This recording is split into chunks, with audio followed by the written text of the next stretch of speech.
Glossophobia. That's the fear of public speaking or stage fright. The National Institutes of Mental Health estimate that 73% of Americans have glossophobia. Many people fear public speaking more than they fear spiders or even dying. Now, how's that for an introduction to a speech? Does that get your attention? So I use the technique of having a statistic from a reliable source to start the speech. So let's plan what you're going to say for your topic for your informative speech. So basic elements for a speech like this: you have the introduction that gets the audience's attention, the central idea. I'm going to talk about public speaking and maybe give you 3 reasons and ways to improve your public speaking or so you don't have glossophobia. And then I'm going to conclude it with some kind of pithy quote or some kind of clincher at the end. So let's talk about the introduction. Again, you want to gain the listener's attention.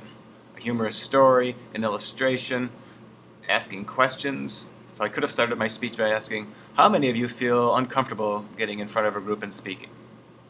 So I would ask the question that way. I could use a dramatic device and maybe sort of play a scene where your palms are sweaty and you're getting all tense and you can feel your heart beating through your chest. Create different situations to get the introduction to get going. Or I could start with a quote about public speaking from some famous person. If I'm going to talk about public speaking, I might want to talk about orienting material. It's getting you sort of in the context. It's easy in this case to talk about public speaking in a class that you have to public speak. So I really don't have to do a lot of orienting in this one. But you're going to pick a topic that you know a lot about, so you may need to provide some background information to help us understand what you're talking about. So if you're talking about drones and how drones work, you may need to explain a little bit about what drones are. You also may want to explain your personal connection to this topic. That's very important, especially if it's speech to inform. So what's your central idea? So what main point do you want to get across to your audience? So if I was talking about the anxiety of public speaking, I might talk about there are ways to lessen that anxiety. So my main purpose or central idea for the speech is think about these ways that you can lessen anxiety over public speaking. Visualize yourself public speaking in a positive way. Speak from the heart. So again, having that personal connection to the topic is really important. And rehearse. Make sure you rehearse the speech before an audience before you deliver it for your real audience. The body of the speech is going to have to contain some sources that are otherwise not just you. So go in online and find some sources that support your position, that give you some kind of credible information from experts, personal opinions, statistics, facts. Look for those kind of things and cite them. So in the beginning, I cited the National Institute of Mental Health. So I looked online and found a source that sort of talked about that. Do the same thing for yours. How do you want to arrange your speech?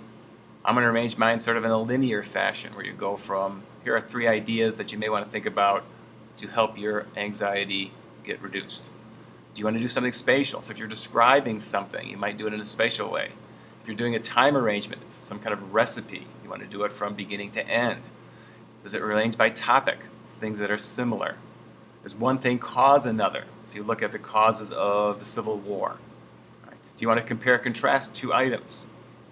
You want to look at something, you're informing me about what phone to buy, maybe an Android device or an iPhone. Right. What about a problem solution? Is there a problem that you want to address in your informative speech? And what's the solution to that problem? Again, you only have 5 minutes, so you've got to really dig deep and be concise. And then think about your conclusion. Don't just merely recap the major points, as all it says that on this slide. That's okay, but I think you want to end with a clincher. And the clincher should be something that you find in your research or a personal story. Or maybe you can go back to the introduction and talk about glossophobia and how if you do these 3 things, I bet you 73% of people won't have glossophobia. Good luck with your speech and have fun.